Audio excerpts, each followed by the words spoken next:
Start हो।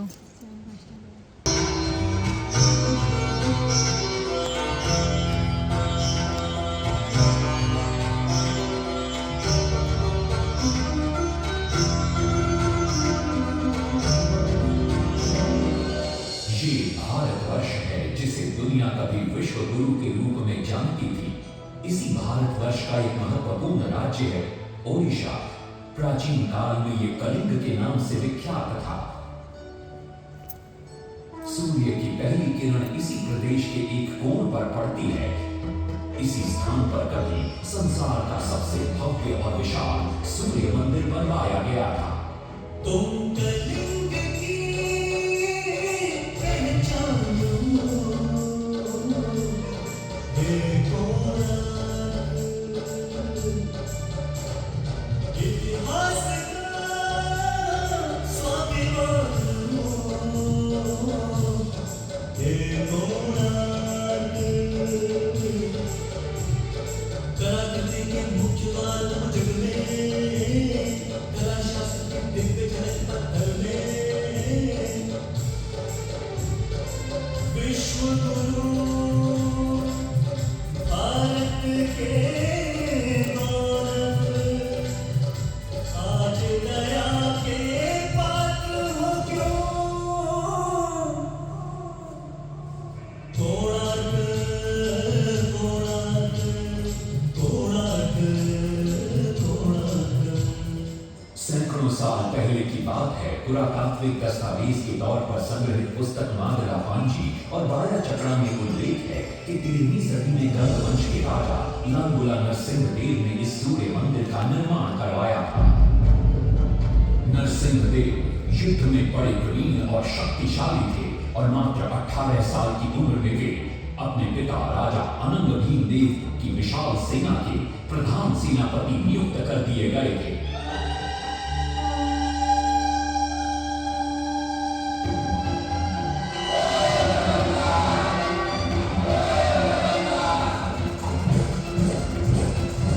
सेनापति बनने के बाद नरसिंह देव ने अपने कुशल नेतृत्व से दक्षिण के कई आक्रमणकारी राजाओं को युद्ध में हराया।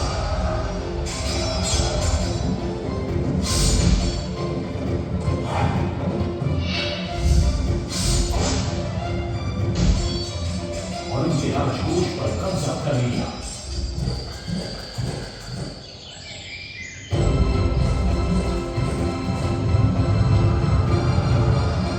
तत्पश्चात उन्होंने विजय ढूंढा, जिसे आज हम वारंगल के नाम से जानते हैं।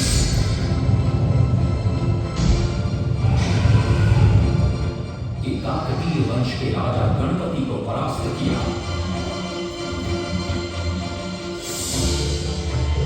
और उनके राजकोष पर भी कब्जा कर लिया।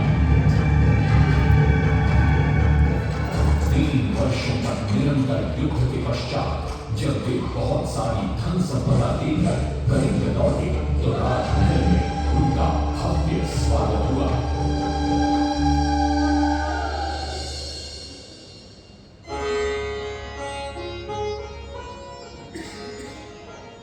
राजमाता कस्तूरी देवी पुत्र नरसिंह देव की वीरता से बहुत प्रसन्न हुई और पुत्र के सामने अपने मन की इच्छा प्रकट की। कहा, तुम्हारे पिता ने शंकर क्षेत्र पुरी में भगवान जगन्नाथ का भव्य मंदिर बनवाया है। मैं चाहती हूँ कि तुम पद्म क्षेत्र कोणार्क में उससे भी भव्य और विशाल सूर्य मंदिर बनवाओ। किंतु नरसिंह देव माता से प्रति प्रश्न करते हैं, सूर्य मंदिर ही क्यों, और वो भी कोणार्क में? तब राजमाता कस्तूरी देवी बतलाती है, द्वापर युग में भगवान श्री कृष्ण के पुत्र सांब बड़े ही सुंदर और सुकुमार थे। वो नारद मुनि को चिढ़ाया करते थे। एक दिन नारद मुनि ने सांब को सबक सिखाने की योजना बनाई और उन्होंने सांब की सुंदरता की प्रशंसा कर उन्हें गोपियों के साथ जल क्रीड़ा करने को उकसाया। वहीं दूसरी तरफ भगवान श्री कृष्ण को जाकर कह दिया कि सांब अपनी मां समान गोपियों के साथ जल क्रीड़ा कर रहा है। श्री कृष्ण इस बात से बहुत क्रोधित हो जाते हैं और वे सांब को श्राप दे देते हैं, जिस सुंदरता का तुम्हें अभिमान है वो तत्क्षण नष्ट हो जा। सांब को घोर हो जाता है। जब सांब राजमहल लौटते हैं और मां जामदेवी को ये पता चलता है कि पिता श्री कृष्ण के श्राप की वजह से सांब की ये अवस्था हुई, तो सारी रानियां क्रोधित हो जाती है। नारद जी को बुलाया जाता है। वे रोग मुक्ति का उपाय बतलाते हैं। वे कहते हैं सूर्य की पहली किरण ऊर्ध्व देश के एक कोण पर पड़ती है जिसका नाम कोणार्क है। शाम को वहीं जाकर सूर्य की आराधना करनी होगी।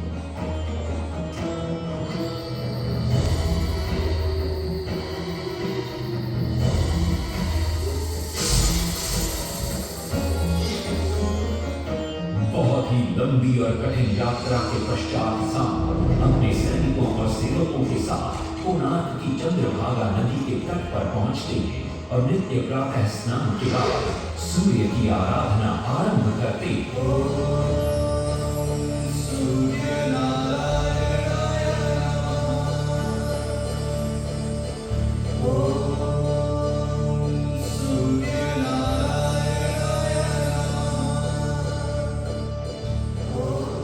अन्न जल त्याग कर 12 साल की कठिन तपस्या के बाद सूर्य देव प्रसन्न होकर प्रकट होते और शाम को रोग मुक्त होने का वरदान देते।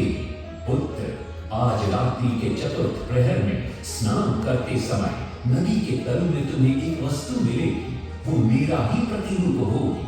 उसका स्पर्श पाते ही तुम इस कोढ़ रोग से मुक्त हो जाओगे। स्नान के पश्चात सांब जब नदी से बाहर आते हैं तो वो रोग मुक्त हो चुके होते हैं। उनके हाथ में एक छोटा सा पत्थर उनके सुंदर और सुकुमार शरीर को देखकर सारे अनुचर और सिपाही प्रसन्न होते। सांब उस पत्थर को वहीं स्थापित कर एक छोटा सा मंदिर बनवाते हैं। लेकिन जब उन्हें ज्ञात होता है कि सूर्य पूजा का विधि विधान यहाँ किसी को पता नहीं है तो वे चिंतित हो जाते हैं। वे ध्यान में बैठते हैं। सूर्य देव पुनः प्रकट होते हैं और शाम के पूछने पर बतलाते हैं कि दूर पश्चिम में साक्य देश के मागा ब्राह्मण पूजा की विधि विधान जानते हैं। शाम साक्य देश की ओर निकल पड़ते हैं जो आज का ईरान है। महीनों की लंबी यात्रा के बाद सांब 18 नागा ब्राह्मण परिवारों को साथ लेकर कोणार्क लौटते हैं और सूर्य मंदिर में पूजा शुरू हो जाती है। राजमाता कस्तूरी देवी नरसिंह देव को बतलाती है कि विवाह के कई वर्षों बाद तक जब हम निसंतान थे, मैंने भी उस सूर्य मंदिर में पूजा अर्चना की और तुम पुत्र रूप में मुझे प्राप्त हुए। माता की बात सुनकर नरसिंह देव मां को कोणार्क में संसार का सबसे भव्य और विशाल मंदिर बनाने का वचन देते। सदाशिव सामंतराय महापात्र, जो शिवई सांतरा के नाम से लोकप्रिय थे, वे अपने सहयोगी बीसु महाराणा के साथ मंदिर का प्रतिरूप बनाते हैं और नरसिंह देव के समक्ष प्रस्तुत करते हैं। नरसिंह देव मंदिर का प्रतिरूप देखकर अभिभूत हो जाते हैं और शीघ्र मंदिर निर्माण कार्य आरंभ करने का आदेश देते हैं। दूर से बड़े-बड़े पत्थर लाए गए, जितने पत्थर डाले गए सारे टूट गए। आपने जो डाला उसमें डाले गए, नहीं पता डाला सारे टूट गए। सिर्फ इंसान तेरा हुए परेशान, किस विधि मंदिर बने। सिर्फ इंसान तेरा हुए परेशान, किस विधि मंदिर बने। एक दिन वे चिंतामग्न कोणार्क लौट रहे थे, तभी उन्हें प्यास महसूस हुई। उन्हें पास ही में एक कुटिया दिखाई पड़ती है जहाँ एक बूढ़ी औरत से उनकी भेंट होती है। शिवई सांतरा पानी मांगते हैं। बूढ़ी औरत पानी के साथ गरम गरम भोजन भी लेकर आती है। वे थाली के बीच में हाथ डालते हैं जिससे उनका हाथ जल जाता है। तब वो बूढ़ी औरत मुस्कुराकर कहती है, तुम तो शिवई सांतरा की तरह बीच से भोजन उठाकर खा रहे हो। ये सुनकर शिवई सांतरा को अपनी भूल का एहसास होता है। माता रामचंद्र ने उपाय सुझाया, समझे सिर्फ सांतरा।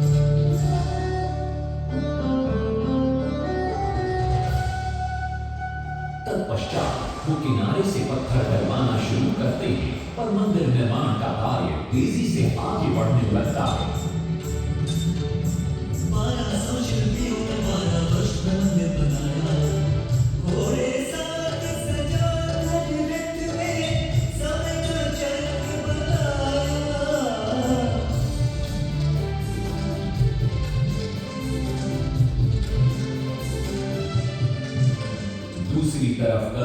उत्तर के राज्यों के नवाबों के बार बार राज्य पर आक्रमण हो रहे थे। इन आक्रमणों से क्रोधित होकर नरसिंहदेव अपनी विशाल सेना को लेकर युद्ध के लिए निकल पड़े।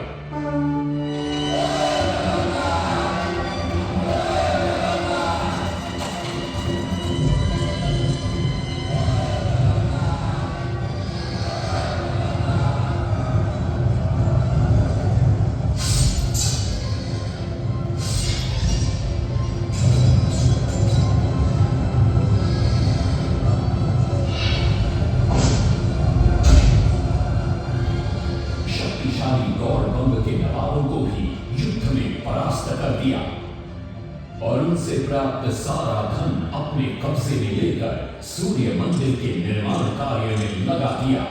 1200 कारीगरों के अथक प्रयास से 12 साल बाद विशाल और भव्य सूर्य मंदिर बनकर तैयार हुआ। उस समय के लोगों में वास्तुशास्त्र, ज्योतिष शास्त्र और खगोल शास्त्र का जो ज्ञान था, उसे देखकर आज के बड़े बड़े वैज्ञानिक भी आश्चर्यचकित रह जाते हैं। कई प्रयासों के बाद भी मंदिर के गुंबद पर कलश स्थापित नहीं हो पा रहा था। क्रोधित नरसिंहदेव ने आदेश दिया कि कल प्रातः काल तक यदि कलश स्थापित नहीं हुआ तो सबके सर धड़ से अलग कर दिए जाएंगे। सभी शिल्पकार घोर चिंता में डूब जाते।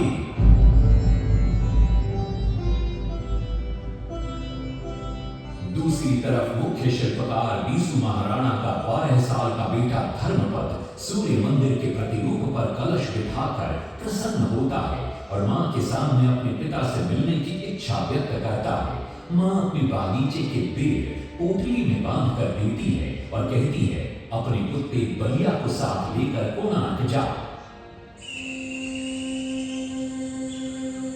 बलिया अपने मालिक को पहचान लेता है और बीसू महाराणा से लिपट जाता है।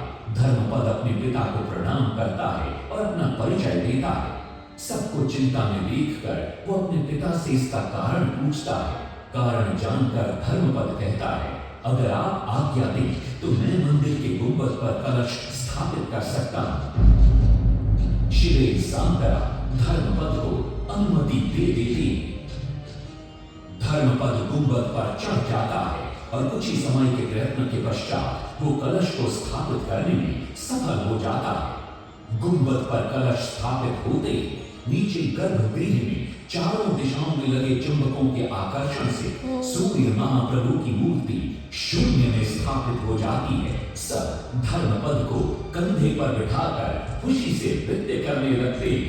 तभी कुछ कारीगर इसका विरोध करते हुए कहते हैं, अगर सुबह राजा को ये पता लग गया कि इस बच्चे ने कलश को स्थापित किया है तो किसी का बचना संभव नहीं है, इसलिए धर्मपद को मरना होगा। इस बात से श्री सांतरा बड़े क्रोधित हो जाते हैं। भीषण वाद विवाद छिड़ जाता है। ये सब देखकर धर्मपद गहरी चिंता में पड़ जाता है और वो सोचता है कि यदि मेरे जीवित रहने से इन सब का सर काट दिया जाएगा तो इससे अच्छा है कि मैं आत्म बलिदान कर दूं ताकि सबके प्राण बच जाएं। और उसी पल धर्मपद नवनिर्मित सूर्य मंदिर के शिखर पर चढ़ जाता है।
सूर्य महाप्रभु को शून्य में स्थापित देख वे भी आनंद से भर जाते हैं और श्री शंकरा की भूरी भूरी प्रशंसा करते हैं।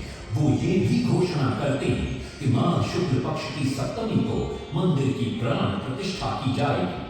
लेकिन श्री शंकरा कहते हैं, राजन तिथि तो अच्छी है, लेकिन मंदिर की प्राण प्रतिष्ठा के लिए ये शुभ नहीं है। किंतु राजा अपनी बात पर अड़ जाते हैं। श्री शंकरा को दुख होता है और कोई वाद विवाद किए बिना वे हमेशा के लिए वहां से चले जाते हैं।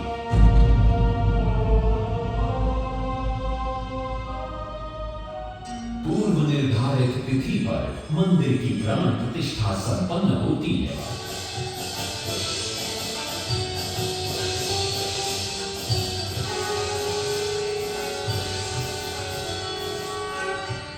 लेकिन कुछ दिनों बाद अमंगल होना शुरू हो जाता है। सबसे पहले विराट सिंह की मूर्ति नीचे आ गिरती है। तत्पश्चात मंदिर की शिलाओं का गिरना भी शुरू हो जाता है। नरसिंहदेव को अब समझ में आता है कि श्री शंकरा का कहना सही था, लेकिन देर हो चुकी थी। बहुत साल बाद मंदिर के आसपास जंगल उगाए और ये मंदिर घने जंगलों के बीच छुप गया। जब अंग्रेजों ने जंगल के बीच इस मंदिर को देखा तो उन्होंने इसका पुनरुद्धार किया। आज आप उसी विशाल मंदिर के भग्नावशेष देख रहे हैं। ये है इस प्रसिद्ध मंदिर की कथा। अब इस कथा में कितनी सत्यता है और कितनी कल्पना है, ये तो किसी को नहीं मालूम, लेकिन ओडिशा की जनश्रुतियों में यही कथा विद्यमान है।